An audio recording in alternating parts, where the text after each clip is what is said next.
Another tragedy in America. An 18-year-old resident of Texas opened fire inside an elementary school, killing 19 students, 2 teachers, and prior to the shooting spree, he seriously wounded his own grandmother.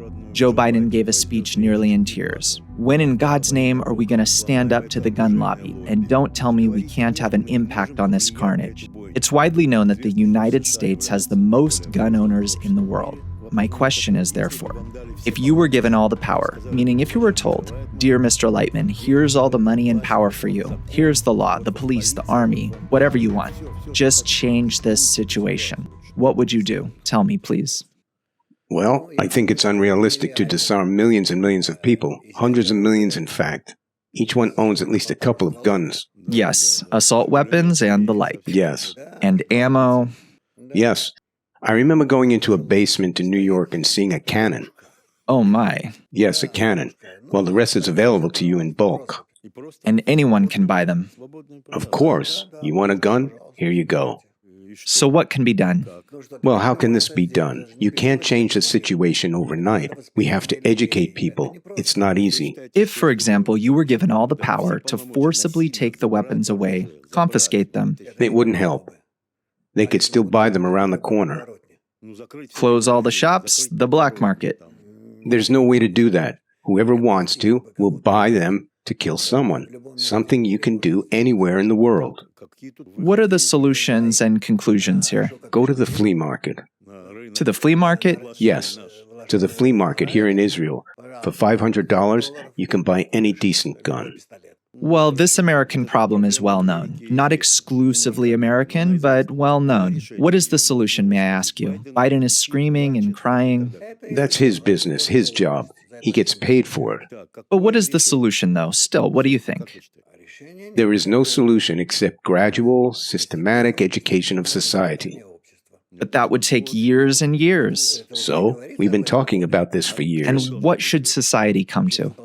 Society must come to the realization that killing another is not good. You're being very gentle. Yes.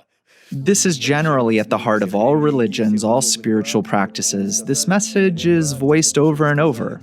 It's not good to kill. Choose peace. Yes, that is all.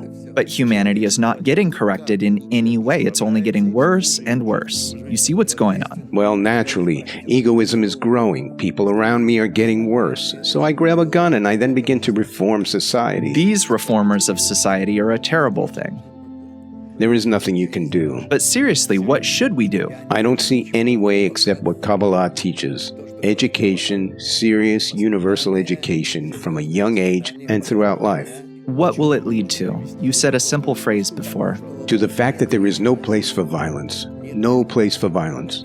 He who raises his hand against another must be punished. This person must understand he has no right to rule over the life of others. Relate to others only in good, kind ways. Lead by example. One has no right to resort to violence. It's not within his rights. He has no right to act against the will of another person. So why didn't all those who taught the same thing succeed? Why is it they didn't succeed but Kabbalah will, if such education is done in accordance with Kabbalah? It is true that none who taught this have succeeded, and many have tried. But you see the way they talk? They preach one thing, but act differently. So why would Kabbalah succeed if Kabbalistic education is really introduced into the world? What do you think? Because it invokes the upper force. It compels the upper force to influence a person, thus causing him to change. I don't see any other way. And that's how it's said to be done. We must educate each to love your neighbor as yourself from a young age. Literally each and every one. And if it happens on a daily basis, on the scale of, say, a country, then it will have a lasting impact. And that's with the media fully involved.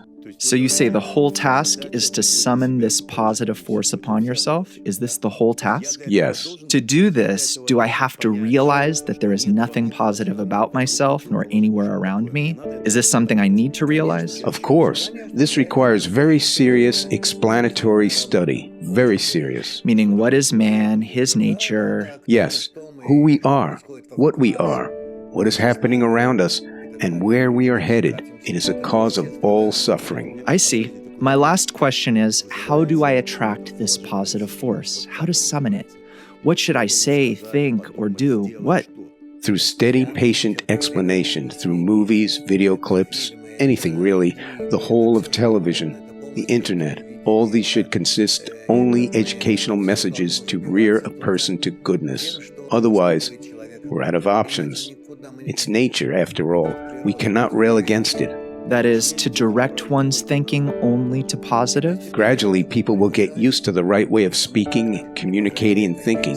At the very least, such extremes will not be happening, nor will people be able to execute them because there will be no place for them. Meaning, will they not even want to? Will it not awaken? They won't want and they won't be able to because there will be nowhere to get firearms. What's interesting as you're talking is that I have a feeling that you're talking about the upper law and simply linking it to the actions of this world. Absolutely. A simple law. You can't buy weapons, and so on. 1-to-1. We must restrict people from such actions, but only according to their own wishes.